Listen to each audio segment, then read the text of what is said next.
No ar, Jornal TV Com, aqui pelo canal 14, destacando informações de Bento Gonçalves e também aquelas mais relevantes do nosso dia a dia. Na edição desta sexta-feira, hoje 9 de abril, você confere. Confirmadas para maio, as rodadas de negócios promovidas pela FIMA Brasil. Prazo de inscrições terminou nesta sexta-feira. Fechado o acordo de trabalho entre o SECBG e Sindigêneros.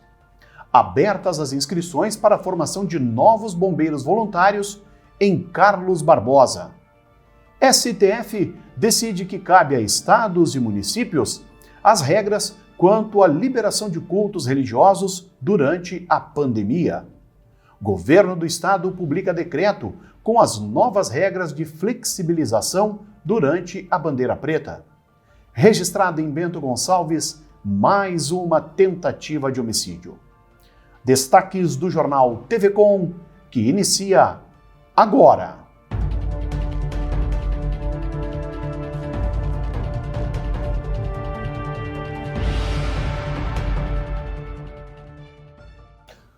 O Sindilojas Regional Bento oferece a empresas e pessoas físicas a emissão de diversos modelos de certificação digital, os quais têm validade de 1 a 3 anos.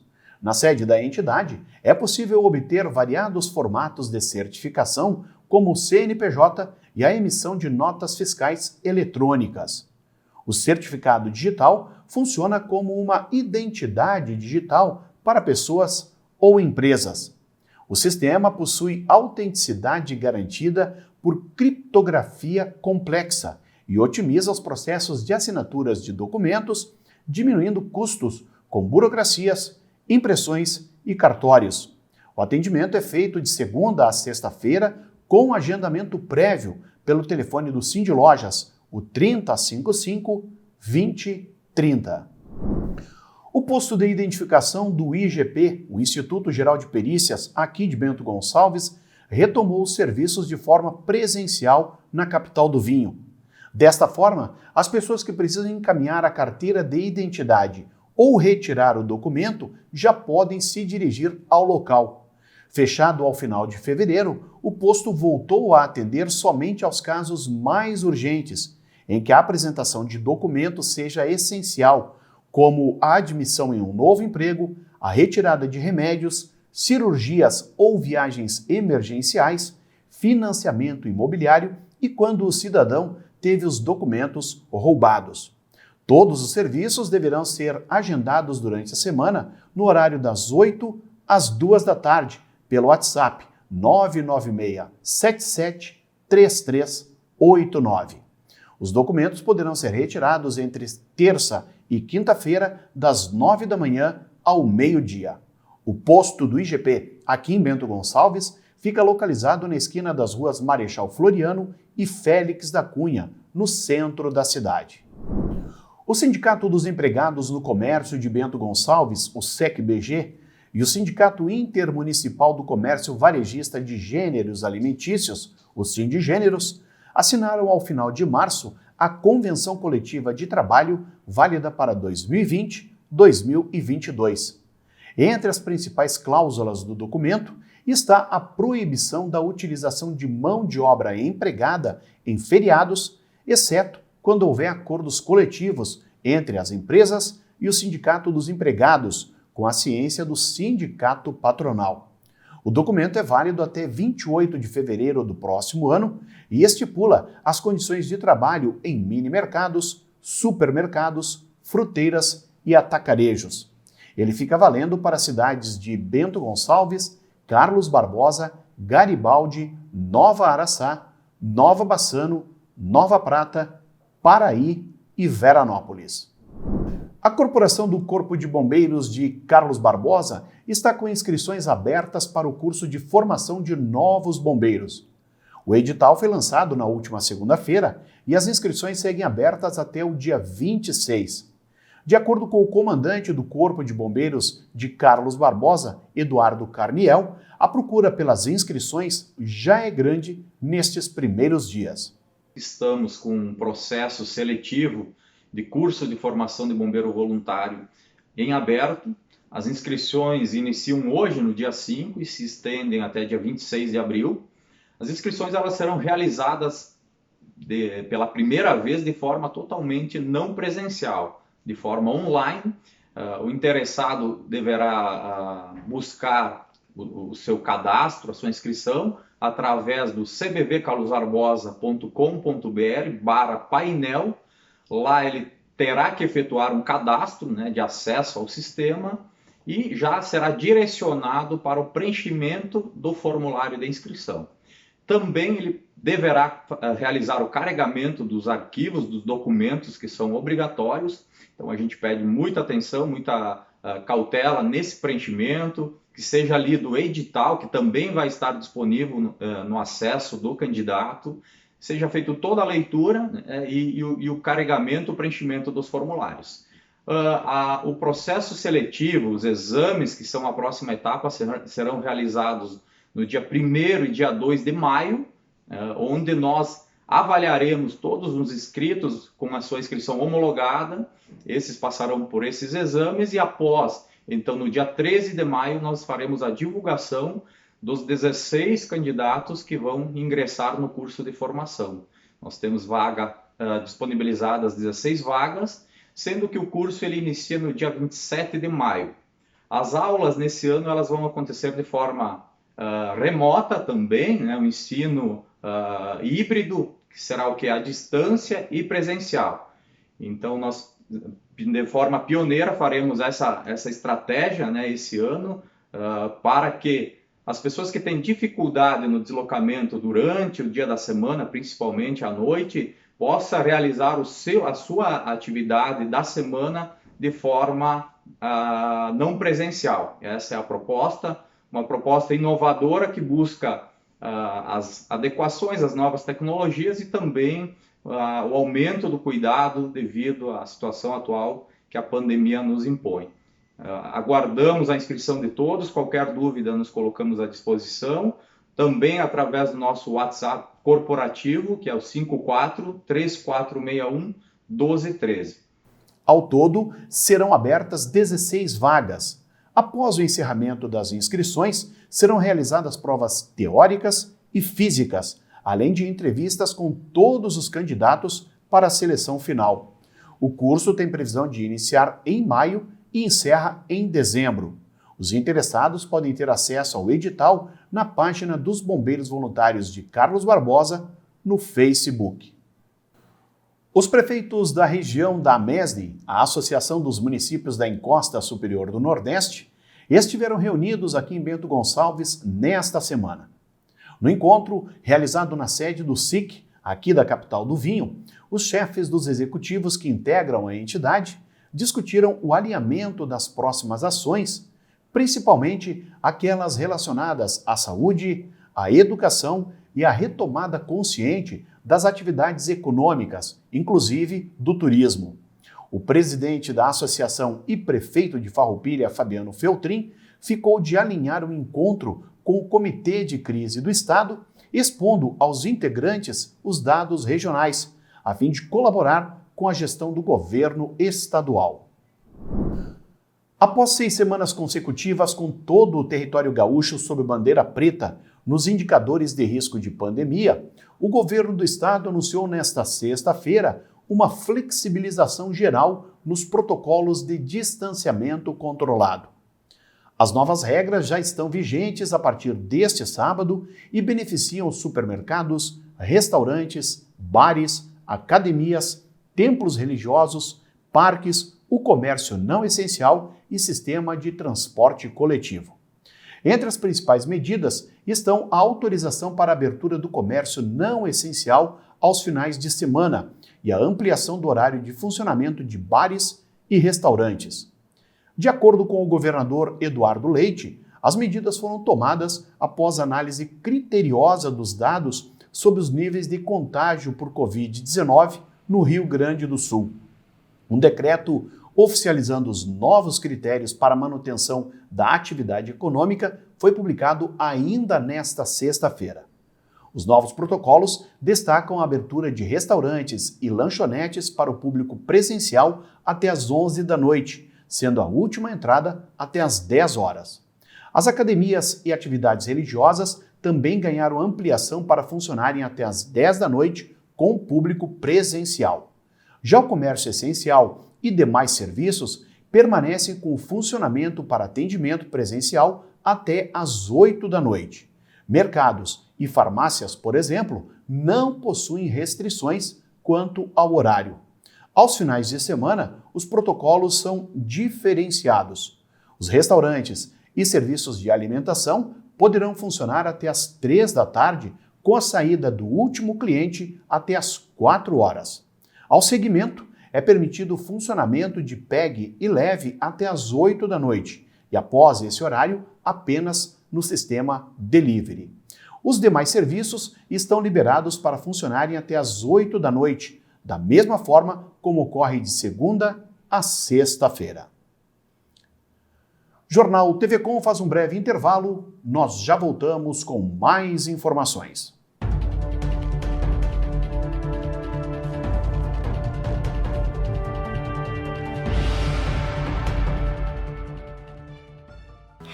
Fofuxo, você sabia que o Brasil produz quase 80 milhões de toneladas de lixo por ano? Fofuxo, ao resgate! Com o Bote Recicla, quando acaba uma embalagem, começa um novo futuro. Em 2021, as embalagens que você retorna nas lojas Boticário serão recicladas para melhorar a estrutura de escolas por todo o Brasil. Leve a sua embalagem e faça parte desse movimento. Você retorna, o Bote Recicla e transforma.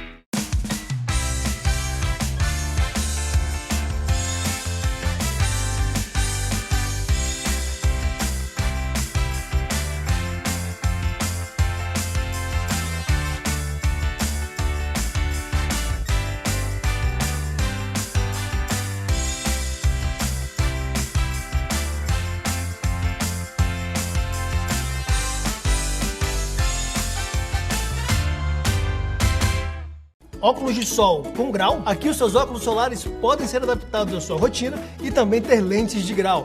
Traga sua receita e confira mais essa vantagem do Mercadão dos óculos. Mercadão dos óculos. A Multiarte, com fábrica de estofados há 16 anos em Garibaldi, conta agora com uma loja de 1.000 metros quadrados, junto à fábrica para atender você com o que há de melhor. Além da qualidade já conhecida nos estofados, conta também com salas de jantar, poltronas, puffs e móveis complementares. Ótimo acesso e estacionamento amplo. Multiarte, na BR 470, sentido Bento Garibaldi, antes do Castelo Benvenuti. Fone 3451-7164.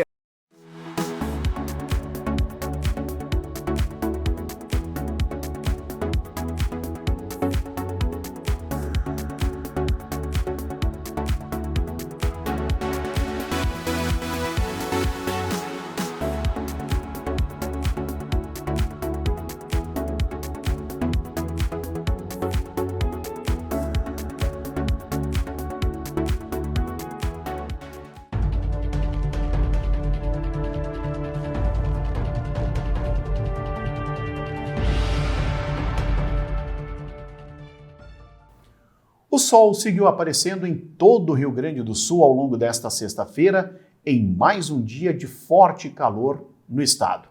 A massa de ar quente continua ganhando força e mantém as temperaturas altas para a média do mês de abril. Neste sábado, um sistema de baixa pressão atmosférica que está sobre o Uruguai vai dar origem a uma nova frente fria que avança ao largo da região sul do país. Por isso, aumentam as condições para pancadas de chuva que podem acontecer já pela manhã em todo o extremo sul gaúcho, inclusive na região de Pelotas. Mas nessas áreas ainda ocorrem várias aberturas de sol. A situação será de pré-frontal e, por isso, as temperaturas ficam mais elevadas nas demais áreas da região sul do país, inclusive nas 3 capitais, onde ainda não chove. Em Porto Alegre, mínima de 23, máxima de 35 graus, e em Florianópolis, mínima de 21, com máxima de 30 graus.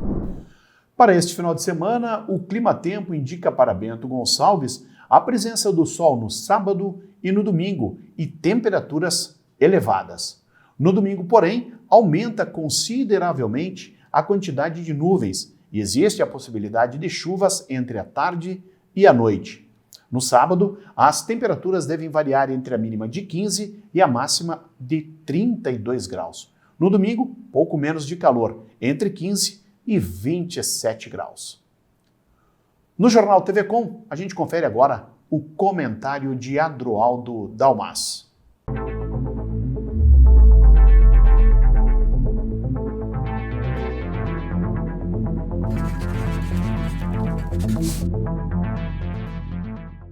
Olá! Depois de uma semana em que vimos o ministro do STF determinar ao Senado que abra um processo de CPI contra o presidente da República para investigar omissões do governo federal no combate à pandemia. Depois que vimos que o governador do estado do Rio Grande do Sul protocola uma ação no STF para que o presidente seja punido e explique por que questionou o governador do estado publicamente, para que diga à população gaúcha onde gastou o dinheiro que ganhou para o combate da pandemia.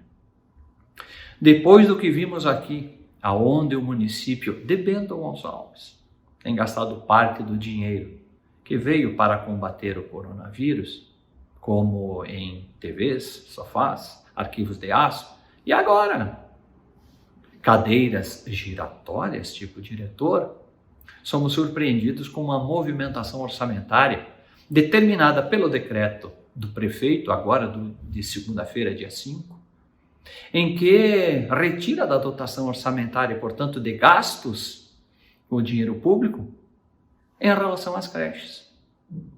O prefeito tirou R$3.387.000 do orçamento previsto para gastar em creche. Sob dois enfoques.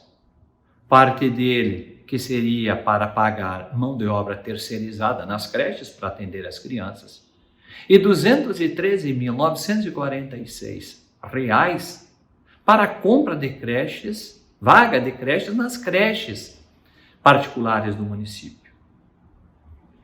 Uma mensagem bastante estranha enviada à população, porque não se sabe, ou pelo menos o que se sabe, é que existe a necessidade de vagas para atendimento completo e universal das crianças nessa idade de estar na creche em Bento Gonçalves.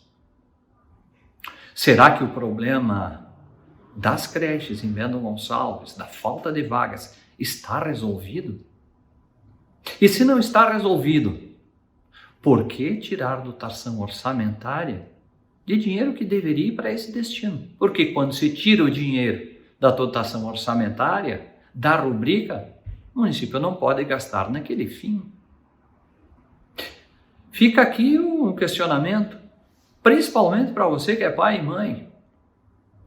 Se você que está nos assistindo tiver contato com esse vídeo, é um daqueles que não tem o filho na creche, que está esperando a vaga, faça o seu comentário aqui, porque aí nós vamos saber que efetivamente essa decisão é bastante estranha, principalmente porque a redução não diz respeito a superávit para remanejamento em outras áreas, para onde foi colocada essa dotação orçamentária, mas sim foi retirado da dotação específica da previsão de gastos, do dinheiro em si, do dinheiro público que entraria para esses fins.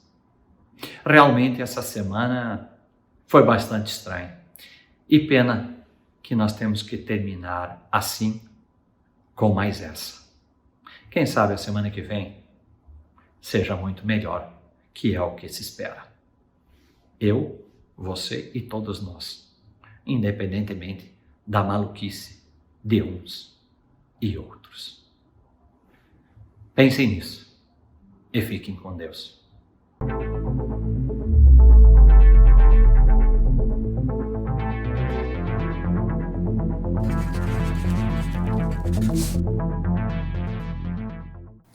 O Supremo Tribunal Federal decidiu por 9-2 que estados e municípios podem determinar o veto de público a atividades religiosas como medida de combate à pandemia por Covid-19. O entendimento é a favor do decreto do governo paulista que criou a restrição na fase emergencial de combate à Covid-19, válida desde 15 de março. A regra para o fechamento de celebrações, como cultos e missas, foi contestada pelo PSD. O entendimento da maioria dos ministros, no entanto, foi que a restrição temporária, como medida de combate à pandemia, não fere o preceito constitucional da liberdade religiosa. Com o voto da ministra Carmen Lúcia, o placar foi de 6-2 pela manutenção da restrição em São Paulo, indicando que a decisão seria a vencedora entre os 11 juízes. O presidente da corte, o ministro Luiz Fux, fechou o julgamento afirmando que é um momento de deferência à ciência. Teve início nesta sexta-feira em Bento Gonçalves a campanha do Agasalho 2021. Promovida pelo gabinete da primeira-dama, a edição deste ano reforça a doação de agasalhos mais pesados, como casacos, blusões e calças grossas, além de roupas infantis e de cama. A população, no entanto, também pode doar roupas de verão e calçados, desde que estejam em boas condições. Conforme a primeira-dama Cláudia Remos, o objetivo inicial é aproveitar a campanha da vacinação para realizar o recolhimento das primeiras doações.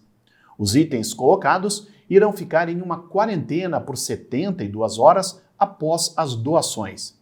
Depois desse período, passarão por uma triagem, sendo embalados e, posteriormente, entregues à população que se encontra em vulnerabilidade social na capital do vinho. Na próxima semana, serão divulgados os pontos de recolhimento da campanha do agasalho. Encerrou nesta sexta-feira o período de inscrições para as rodadas de negócios internacionais que serão promovidas pela FIMA Brasil, a Feira Internacional de Fornecedores da Cadeia Produtiva de Madeira e Móveis. Neste ano, as futuras negociações entre compradores interessados e as empresas expositoras da FIMA Brasil vão ocorrer de forma virtual em maio próximo. O projeto espera atrair até 50 empresas importadoras oriundas de 15 países, fomentando as exportações brasileiras de máquinas, insumos e tecnologias para a indústria moveleira. Também podem participar fabricantes brasileiras que não exponham na FIMA, mas que sejam participantes do projeto Orquestra Brasil, que coordena as rodadas de negócios. As rodadas são realizadas pelo Sindimóveis, aqui de Bento Gonçalves, com o apoio da Agência Brasileira de Promoção de Exportações e Investimentos, a Apex Brasil. A edição de 2019, as rodadas internacionais da FIMA ocorreram durante a feira, de forma presencial, e resultaram em 1.100 reuniões, gerando 30 milhões de dólares em exportações. O trabalhador que teve a nova rodada do auxílio emergencial negada tem até segunda-feira, dia 12, para contestar a decisão. Os pedidos devem ser feitos no portal de consultas da DataPrev, que fornece a relação de quem teve o benefício liberado neste ano. A contestação, no entanto, não pode ser feita por qualquer beneficiário. Só pode pedir a reativação do benefício quem recebia o auxílio emergencial de R$ 600 ou a extensão de R$ 300 em dezembro do ano passado. O prazo para novos pedidos de benefícios acabou em 3 de julho do ano passado e não foi reaberto para nova rodada. O pedido de contestação pode ser feito após o trabalhador fazer a consulta no site da DataPrev. Caso o resultado dê inelegível, a própria página vai oferecer a opção de contestar, bastando o trabalhador clicar no botão correspondente. O sistema vai aceitar somente pedidos considerados passíveis de contestação, que permitem a atualização das bases de dados da DataPrev, como a data de nascimento errada, CPF não identificado e informações incorretas sobre vínculos empregatícios e recebimento de outros benefícios sociais e trabalhistas. A matéria-prima para a produção da Coronavac, prevista para chegar nesta semana ao Brasil, foi adiada para a semana que vem. Mesmo com a suspensão do Invase, o Instituto Butantan, em São Paulo, afirma que o atraso no recebimento não vai impactar o cronograma de entregas para o Ministério da Saúde. A gente confere mais detalhes na reportagem. A carga estava prevista para chegar nesta semana a São Paulo, mas isso só deve ocorrer na semana que vem. Ontem à noite, o diretor do Instituto Butantan, Dimas Covas, disse em entrevista que ocorreu um atraso no despacho da matéria-prima para a produção da Coronavac. Segundo ele, a demora ocorre por questões burocráticas na alfândega da China. Cada processo de envio de insumo pode levar até 20 dias para ser realizado.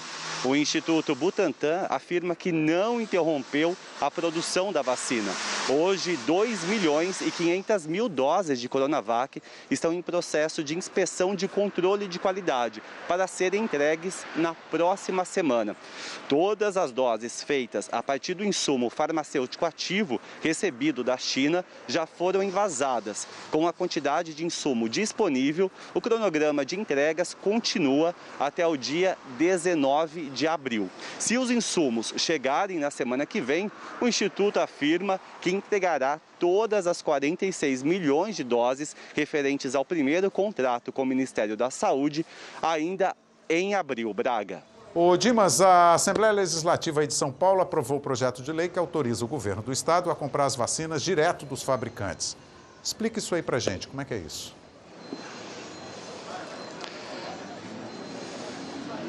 É isso mesmo, Braga. Os deputados estaduais aprovaram um projeto de lei que autoriza a compra das vacinas contra a Covid direto dos fabricantes. Empresas privadas também estariam autorizadas a comprar vacinas, desde que façam a imunização de seus próprios funcionários e de forma gratuita. Importante ressaltar que o projeto ainda segue para a sanção do governo paulista. Segundo o projeto aprovado, somente podem ser adquiridos ou importados imunizantes autorizados pela Agência Nacional de Vigilância Sanitária, a Anvisa. O documento também regulamenta o uso do soro anti-Covid e os empréstimos públicos em apoio à indústria que produzam os imunizantes por parte do Estado. Hoje, o Estado de São Paulo registra cerca de 28 mil pacientes internados por Covid. Isso confirma uma tendência de queda nas hospitalizações. As taxas de ocupação dos leitos de UTI atingiram 88% no estado, a menor no mês de abril. O portal do governo do estado mostrava ao início da tarde desta sexta-feira os números dos casos de Covid-19 em todo o Rio Grande do Sul. A ferramenta, que está disponível no site covid.saude.rs.gov.br, monitora os casos da doença em todos os municípios do estado. Somente aqui em Bento Gonçalves, a UTI do Hospital Tacchini registrava 21 pacientes internados com a Covid-19, uma pessoa a menos em relação ao boletim da quinta-feira. No Tacchini, dos 45 leitos oferecidos na instituição, pelo menos 31 leitos eram ocupados por portadores de outras doenças e 2 pacientes tinham suspeitas de coronavírus. O boletim atual mostra ainda o uso de 33 respiradores, 4 unidades a menos em relação aos números apresentados na quinta-feira, sendo que a capacidade é de 45 aparelhos. Quanto à ocupação no uso de leitos fora da UTI, cuja capacidade é de 73 unidades, atualmente 44 pacientes seguem internados, 4 a mais se comparados aos dados anteriores. As informações que constam no portal são alimentadas todos os dias com dados que são repassados pelo Hospital Tacchini e também pela Secretaria Municipal da Saúde. A Agência Nacional de Vigilância Sanitária, a Anvisa, aprovou a realização de testes clínicos no Brasil de uma nova vacina contra a Covid-19. O imunizante é produzido em parceria entre as farmacêuticas Medicago RD, do Canadá, e a GlaxoSmithKline, sediada no Reino Unido. O ensaio clínico aprovado é da fase 3, com 30 mil voluntários, sendo estes 3.500 brasileiros. Além daqui, as farmacêuticas vão testar no Canadá, Estados Unidos, Reino Unido e na Europa. As fases 1 e 2 do estudo acontecem nos Estados Unidos e no Canadá. Para aprovar, a Anvisa analisou os dados das etapas anteriores de desenvolvimento dos produtos, incluindo estudos não clínicos em laboratórios e em animais, bem como dados preliminares de estudos clínicos que estão em andamento. Os resultados obtidos até o momento demonstram um perfil de segurança aceitável das vacinas candidatas. No início da noite da quinta-feira, policiais da Força Tática da Brigada Militar e da 1ª Delegacia de Polícia Civil aqui de Bento Gonçalves cumpriram mandado de busca e apreensão em uma residência situada no bairro Borgo. O fato ocorreu por volta das 7 horas da noite e resultou na prisão de uma mulher de 49 anos e do filho dela, um rapaz de 20 anos. A mulher possui contra si condenação pelo crime de tráfico de drogas. Na ação foram apreendidos na residência um revólver calibre 38 e 44 munições do mesmo calibre, 30 buchas de maconha, 48 buchas de cocaína e uma pedra grande da mesma droga, 612 pedras de crack, balança de precisão, 3 celulares, uma capa de colete sem marca e R$ 118 em moeda nacional. Os flagrados foram conduzidos ao plantão da Delegacia de Polícia e encaminhados posteriormente à Penitenciária Estadual aqui de Bento Gonçalves. E mais uma tentativa de homicídio foi registrada em Bento Gonçalves. Desta vez, o fato ocorreu no bairro Ouro Verde, onde o rapaz de 19 anos foi atingido por vários disparos de arma de fogo. O crime ocorreu por volta das 9h30 da noite, nas dependências do condomínio Novo Futuro, onde homens armados chegaram no local e fizeram os disparos contra o jovem. Mesmo ferido em uma das pernas, ele conseguiu fugir, se escondendo em um dos prédios do condomínio. As guarnições da Brigada Militar estiveram no local para o registro da ocorrência e os socorristas do SAMU levaram o jovem para o Hospital Tacchini. A motivação e a autoria do crime serão investigadas pela Polícia Civil. Estas, então, as informações do nosso jornal TV Com desta sexta-feira, 9 de abril. Lembrando que o nosso programa tem reprises amanhã, às 7 horas e também ao meio-dia. Você, baixando o aplicativo Conecta TV Com, pode conferir a nossa programação em qualquer smartphone. Ela é válida para Android e também iOS. Boa noite!